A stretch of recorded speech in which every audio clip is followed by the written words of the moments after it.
কি বাঙালি কেমন ভালো তো? এখন বাজে রাত 2টো। থাকি কেরালাতে 6 থেকে 7 বছর থেকে, আর কাজ করি রাতে।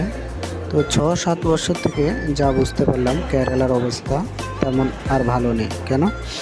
পুরো আসল ইন্ডিয়ান বাঙালি থেকে বাংলাদেশি বাঙালিরা সব ভরে পড়ে আছে। সে হোটেল লাইন হোক, সেন্টারিং লাইন হোক, আর যেখানেই হোক, তাদেরকে যদি ইনভেস্টিগেট করা যায়, তারা বলে কি ওয়েস্ট বেঙ্গলের বাসিন্দা, তাদের কাছে ওয়েস্ট বেঙ্গলের আধার কার্ড, ভোটার কার্ড সব আছে, কিন্তু অ্যাকচুয়ালি তারা বাংলাদেশি। তাদের বাবা মা আসছে মনে হয় 10 থেকে 12 বছর আগে বাংলাদেশ থেকে। তারা এখানে এসে টিএমসির মদকে আমাদের পশ্চিমবঙ্গ থেকে আধার কার্ড, ভোটার কার্ড সব বানিয়ে, টিএমসি এমন একটা পার্টি, তাদের নিজের ভোট ব্যাংকের জন্য সব বাংলাদেশিদেরকে আধার কার্ড, ভোটার কার্ড বানিয়ে দিচ্ছে, মানে ইন্ডিয়ান বলে প্রুভ করে দিচ্ছে। এটাই আমাদের শেষ সুযোগ। টিএমসি হটাও, পশ্চিমবঙ্গ বাঁচাও।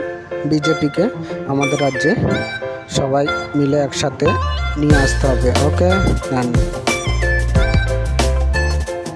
সবাই একসাথে বলো, টিএমসি হটাও, পশ্চিমবঙ্গ বাঁচাও। টিএমসি হটাও, পশ্চিমবঙ্গ বাঁচাও। বিজেপিকে পশ্চিমবঙ্গে নিয়ে আসো।